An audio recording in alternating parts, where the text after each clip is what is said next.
When do we use between? When do we use among? What's the difference? Let's learn it now.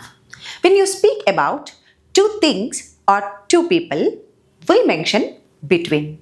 But when we speak about more than two people or things, we use among. Let's see some examples now.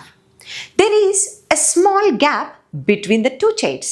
ఆ రెండు chairs మధ్యలో ఒక చిన్న gap ఉంది.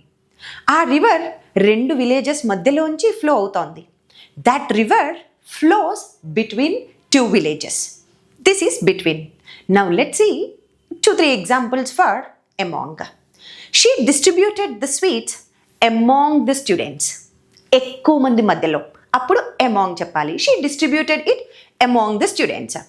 Students మధ్యలో చాలా heavy competition ఉండిందండి.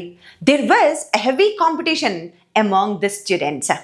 అతను తన కొలీగ్స్ అందరిలో చాలా famous. He is famous among his colleagues.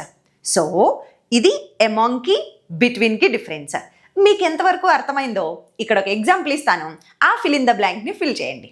Okay, the secret is dash you and me. ఆ డాష్లో ఏం రావాలో చెప్పండి. మరొక విషయం, మీ అందరికీ తెలిసిన విషయమే, ఈ మధ్యనే మన ప్రజ్ఞ స్పోకెన్ ఇంగ్లీష్ యాప్లో all in one English from basics to advanced అనే ఒక కోర్సు స్టార్ట్ చేశాం. అందులో నిజంగా అంటే బేసిక్స్ నుంచి అడ్వాన్స్డ్ లెవెల్ వరకు ఏమైతే మనకి ఇంగ్లీష్ కావాలో 300+ వీడియోస్ అందులో యాడ్ చేయడం జరిగింది. ఇంకెందుకు ఆలస్యం, 300 వీడియోస్ అండి.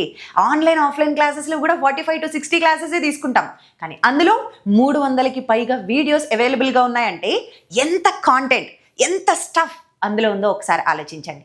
ఇప్పుడే ఒకసారి యాప్ డౌన్లోడ్ చేసుకొని ఆ కోర్స్లో ఉన్న కాంటెంట్స్ గోత్రూ చేయండి. చూస్తే మీకే అర్థమవుతుంది ఎంత స్టఫ్ అందులో ఉంచామో.